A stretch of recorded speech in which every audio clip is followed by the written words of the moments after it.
둥둥 수요 특강 달을 가리키다. 매주 수요일 코너입니다. 달을 가리키다. 성현들은 달을 가리키고 있지만 우리는 그 손가락만 보고 있지 않은지 돌아보는 시간인데요. 종교의 문자나 상징이 아니라 그것이 가리키고 있는 종교의 참된 가치에 대해 생각해보는 시간입니다. 러시아의 우크라이나 침공이 장기화하는 가운데 한국의 종교인들은 러시아의 침공을 규탄하고 우크라이나의 평화를 기원하는 기도회를 열고 있습니다. 지난 4일에는 개신교를 대표하는 기관인 한국기독교교회협의회가 개신교회 여러 교단들과 함께 우크라이나의 평화를 기원하는 기도회를 개최했는데요.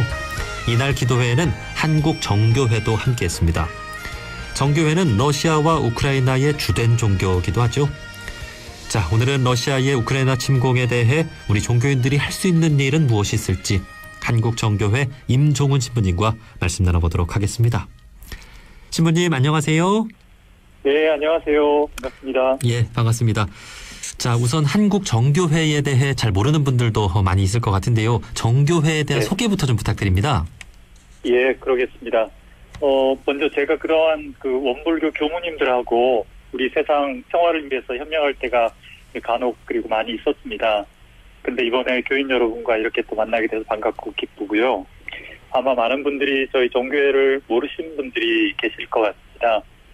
근데 사실 그리스도교 전체에서 정교회는 3대 종파 가운데 하나입니다. 개신교, 천주교, 정교회 이렇게 셋으로 현재 그리스도교회가 나눠져 있는데 물론 다시 하나가 되기 위해서 일치운동을 하고 있습니다. 우선 그리스도교회는 2000년 동안에 2번 큰 분열을 겪었습니다. 세계사에서 나오는데요.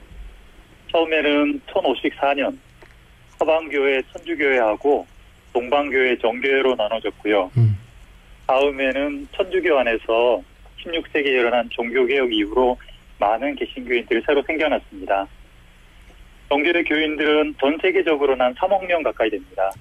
우리나라에는 많지는 않습니다만 전 세계적으로는 특히 유럽과 북아메리카에 많이 살고 있습니다. 한국에는 1900년경에 러시아 선교사들을 통해서 들어왔는데요. 1945년 해방 때까지는 그분들은 거의 선교가 이루어지지 못했는데 한국 전쟁 당시에 유엔군으로 참전한 그리스군 종군 사제하고 처음 만나고 난 뒤에 그리스나 미국, 호주, 뉴질랜드 정교회가 지원해서 현재 7곳의 지역 성당이 건립되어 있습니다. 예. 우리나라에는 그리스도인들이 대부분 이제 서방교회인 천주교나 개신교 교인들이라서 정교회에 대해서 잘 알지 못하시는데요. 현재 모든 그리스도교회가 근본적으로 또 공통적으로 가지고 있는 교리가 사실 교회 역사에서 동로마 제국 아니면 비잔틴 제국 시대에 7번 세계 공회를 통해서 정해진 사실이 있어서 그것만 봐도 동방지역 교회가 가진 교회 역사적 의미는 매우 크다고 말씀드릴 수 있겠습니다. 네. 그 우리나라의 한국 정교회의 교회라고 하나요? 성당이라고 하나요? 네네, 둘 다 쓰고 있습니다. 예, 몇 개 정도 나가 있나요? 네, 지금 7곳의 지역 성당들이 있습니다. 그렇군요. 저희 둥둥에서 이제 그리스도교회 삼형제가 있다. 그 가운데 이제 네. 정교회, 천주교, 개신교 이렇게 소개는 해드리고 있는데 이제 정교회분은 이번에 처음 인터뷰를 하게 돼서 또 새롭고 반가운 마음이 듭니다. 네네. 그 신부님께서 앞서 이제 원불교 교무님들과도 함께 또 평화를 위한 활동도 하셨다고 하셨는데 이웃 종교와도 이렇게 교류를 해 오셨나 봅니다. 예, 그렇습니다. 우리 이제 한국 기독교 교회 협의회 대부분 이제 개신교회 그 회원들이시긴 하지만 그 NCCK의 정식 멤버로 지금 들어가 있고요. 네. 사실 또 전 세계적으로는 WCC의 세계 기독교 교회 협의회인데 그 협의회 초창기 구성 멤버에 정교회가 들어 있습니다. 그래서 해외에서 나가서 보시면 예를 들어서 이제 올해 또 독일에서 그 총회가 열리는데 거기에 거의 그 반 정도가 사실은 정교회 교회입니다. 그렇군요. 예. 네.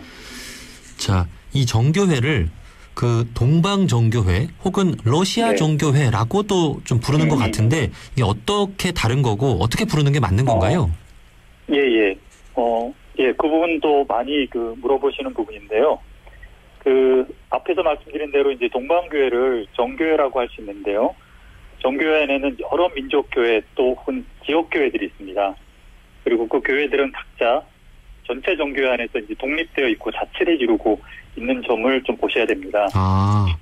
예, 우리가 흔히 이제 그리스 종교회, 러시아 종교회, 우크라이나 종교라고 부르는 게 바로 이렇게 독립적으로 설정된 지역교회를 말하는 것이고요. 예. 근데 중요한 거는 이렇게 되어 있지만 종교는 전체적으로는 서로 형제 교회로 하나로 연결되어 있고 또 그 안에 있는 전통과 예배와 교리가 모두 다 동일합니다.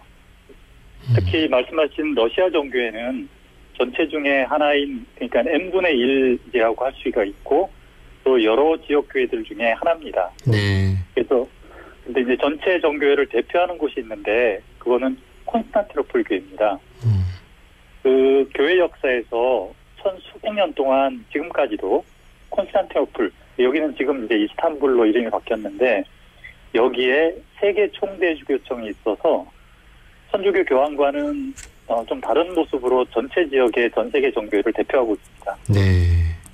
그래서 더 이해를 더 정확하게 하기 위해서 그동안 언론에 좀 잘못 알려진 사실 한 가지를 말씀드리면 천주교회하고 정교회, 즉 이제 동방교회, 서방교회가 나눠진 때가 정확하게 1054년입니다. 근데 그 뒤로 거의 1000년 동안 두 교회는 하나가 되려는 뭐 만남이 없다가 1964년 그때 정교회 세계 총대주교하고 천주교 교황께서 예루살렘에서 거의 1000년 만에 처음 만났습니다. 네. 예, 이게 정확한 사실이고요. 근데 이제 국내에는 러시아 정교회 총대주교가 교황을 쿠바에서 2016년에 만났는데 이때를 나누어진 지 1000년 만에 두 교회가 처음 만나는 것을 사실은 잘못 보도하고 있습니다. 그렇군요. 네. 그래서 왜냐하면 이제 그 단순히 계산만 해보셔도 지금 슬라브인들이 그리스도의 신앙을 전해받은 때가 988년입니다. 그리고 러시아 교구가 설정된 거는 16세기고요. 그래서 이 모든 혼란이 일어난 거는 러시아가 이제 정교회 전체를 대표하고 있을 거라고 사람들이 잘못된 상식을 가지고 있는 데서 이제 비롯된 거라고 할 수 있는데요. 다시 말씀드리지만 정교회를 대표하는 지역교회는 콘스탄티노플 교회고 그 1500년 전부터 늘 그래왔습니다. 네, 네. 그러니까 이제 러시아 정교회도 한국 정교회처럼 하나의 지역교회군요. 네네. 네. 그리고 이제 천주교와 조금 다른 점은 이제 지역의 그 국가의 어떤 자치권을 좀 더 인정하는 그런 느낌이네요. 그렇습니다. 네.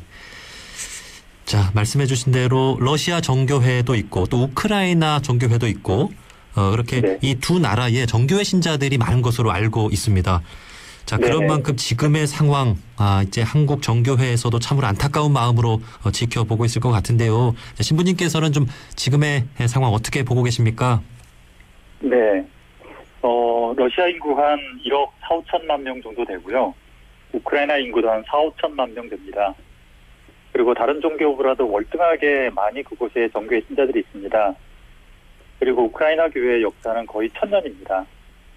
이곳 한국 정교회는 뭐 그에 비하면 교인은 많지 않은데요. 하지만 그곳 정교회와 교회 전통하고 예배는 같아서 사실 그곳 정교회 교인들을 종교적으로는 잘 이해하고 있습니다. 네.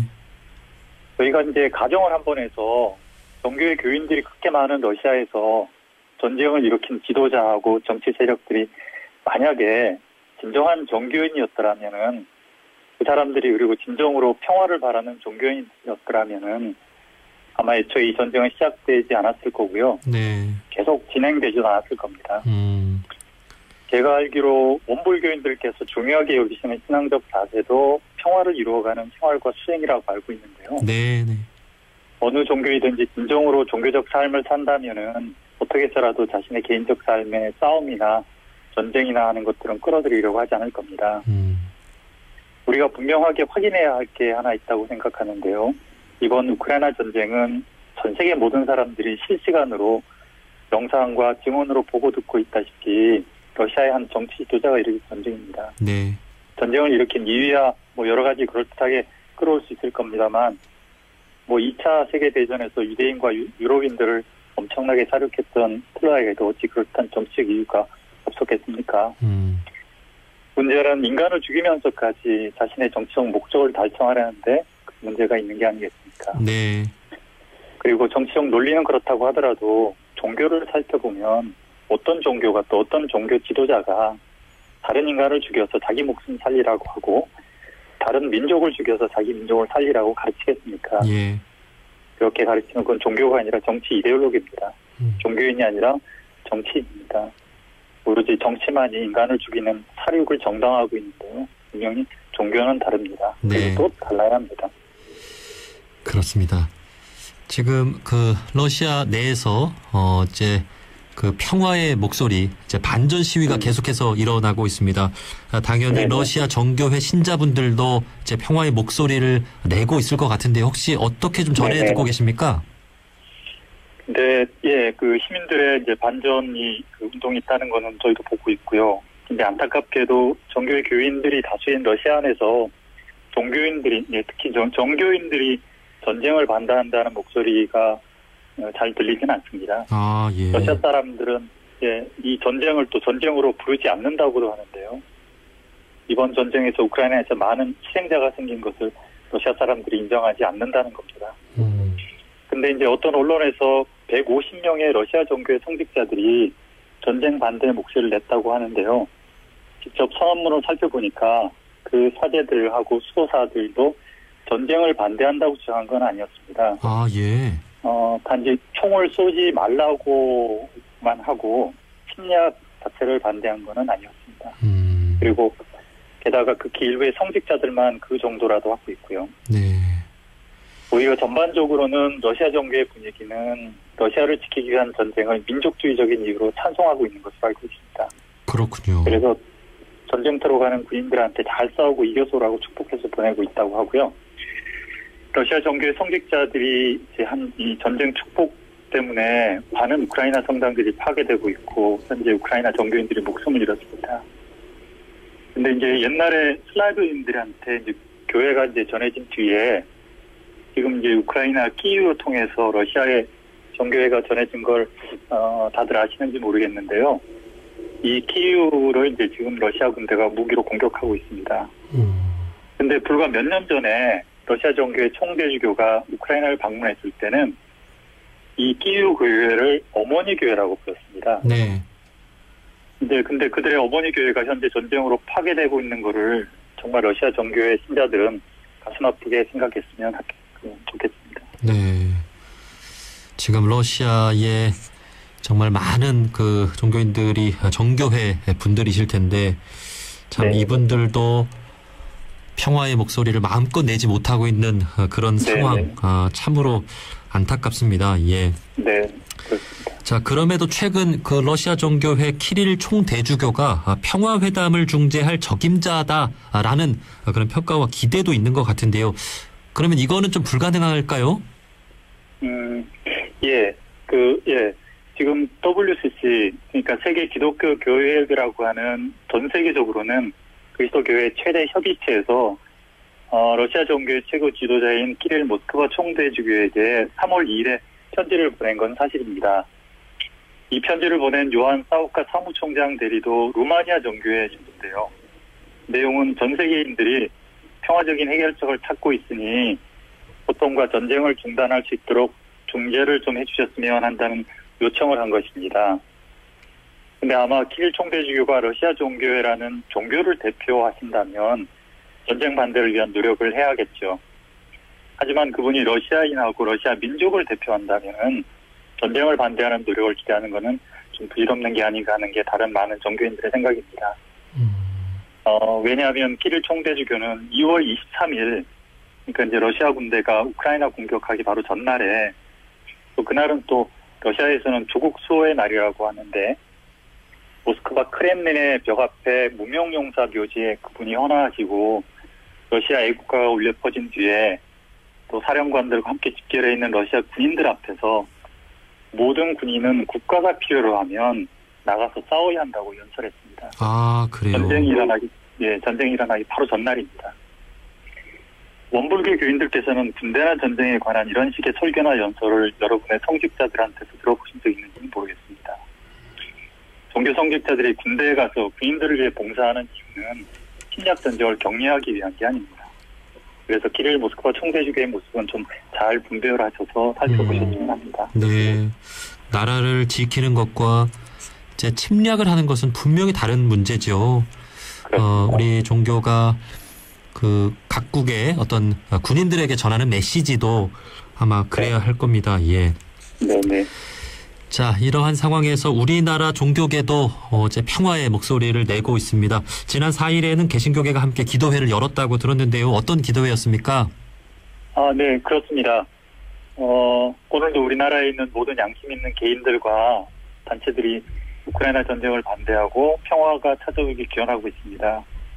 그래서 NCCK, 즉 한국 기독교 교회 회에서도 지난 4일에 성공회 대성당에서 우크라이나 평화를 기원하는 기도회를 열고 모든 그리스도인들하고 함께 기도하는 시간을 가졌습니다. 이날 우크라이나인 대표로 한국 외국어대학교에 올레나 쉐겔 교수가 나와서 고국에 있는 자신의 가족과 공포들이 당한 고통과 피해를 영상으로 보여주고 증언하시면서 이렇게 한국 사람들이 고국 우크라이나를 위해서 기도하면서 도움을 주고 있는 것에 깊이 감사하셨습니다. 그리고 한국 정교회 조성함 대주교께서는 설교에서 전 세계 종교의 대표자이신 바르톨로메 세계 총대주교의 강력한 전쟁 반대 메시지를 전하셨고, 영국의 소프로니우스 성인께서 말씀하신 전쟁보다 더 큰 죄는 없다는 선언의 깊은 신학적 의미도 해석해 주셨습니다. 이 기도회는 고국에서 가족들과 친지들이 고통을 당하고 있는 제한 우크라이나인들한테 큰 위로가 되는 시간이었고요. 이미 70여 년 전에 전쟁을 겪은 우리나라에도 얼마나 평화가 소중한지, 또 이 땅에서 다시는 전쟁이 일어나지 말아야 한다는 염원을 기원하는 아주 귀중한 시간이었다고 생각합니다. 네. 자, 종교의 존재 이유는 정말 생명과 평화 외에 다름 아닐 겁니다. 정말 이럴 때 우리 종교인들의 평화를 염원하는 마음들이 모여서 이 전쟁을 멈추고 또 평화로 이어갈 수 있었으면 좋겠는데요. 마지막으로 우리 종교인들이 러시아와 우크라이나를 위해서 좀 어떤 역할을 할 수 있을까요? 뭐 전하고 싶은 말씀 있다면 한 말씀 해주시죠. 네. 올바른 종교인들이 이 세상에 분명히 있습니다. 저희 종교에도 있고요. 원불교에도 거룩한 사람들이 있습니다. 평화라든지 사랑이라든지 하는 덕목은 모두 인간성의 변화를 요구하고 있습니다. 이 거룩한 사람들이 세상에 평화를 가져올 수 있습니다. 무기를 통해서, 전쟁을 통해서, 거짓말을 통해서는 세상에 평화는 오지 않습니다. 거룩한 사람이 가지고 있는 사랑과 온유와 겸손과 친절과 진실에 대한 존중이 이 세상의 비극과 고통을 없앨 수 있습니다. 저희들 성서에 평화를 위하여 일하는 사람은 행복하다, 그들은 하느님의 아들이 될 것이다라는 복음 말씀이 있습니다. 네. 저희가 하느님의 아들이라고 믿고 있는 예수님의 말씀입니다. 평화를 이루는 사람은 예수님처럼 누구나 하느님의 아들이 될 수 있다고 하신 복음 말씀처럼 평화를 이루어 나가는 일은 우리 종교인뿐만 아니라 모든 그리스도인들에게, 또 모든 종교인들에게 절대적인 계명이 되어야 할 거라고 생각합니다. 그리고 또 고통 속에 있는 사람들을 실제적으로 구원하는 실천적 자비를 또 종교인들은 실천해야 한다고 말씀드립니다. 네. 오늘도 전쟁터에서는 죄 없는 민간인들이 끝없이 희생되고 있습니다. 그래서 천주교, 개신교 할 것 없이 모든 종교단체에서도 현재 긴급하게 우크라이나 사람들을 구하기 위한 모금 활동이 이루어지고 있습니다. 저희 한국종교회는 여러 시민단체들하고 연대해서 우크라이나 전쟁 난민 긴급구 연대에 참여하고 있습니다. 이 연대 조직에서 긴급하게 모은 귀중한 자원들은 전쟁 고통 속에서 모든 것을 잃어버린 우크라이나 난민들하고 전쟁 피해자들에게 우크라이나 정교회를 통해서 전달할 계획입니다. 네. 우크라이나 사람들은 불과 며칠 만에 집과 가족과 생명을 잃었습니다. 이 방송을 듣는 많은 분들께서 사랑과 자비의 마음으로 우크라이나 사람들을 도와주시기를 간곡하게 부탁 말씀드립니다. 감사합니다. 예, 고맙습니다. 그 간혹 전쟁 중에 군인들끼리 자발적으로 만나서 전쟁을 멈추는 경우가 있잖아요. 네네. 제 우크라이나나 러시아나 정교회 신자분들이 많다고 하셨는데 그 군인들이 네. 정교회라는 어떤 이름으로 통하고 예수님의 네. 어떤 가르침을 떠올리면서 우리 네. 이러지 말자, 전쟁을 멈추자, 네. 이런 그 네네. 기적의 어떤 이야기들이 네. 좀 들려왔으면 하는 바람을 가져보면서 인터뷰 마치도록 네. 하겠습니다. 네네. 자, 한국정교회의 임종훈 신부님이었습니다. 신부님 오늘 말씀 고맙습니다. 네, 감사합니다.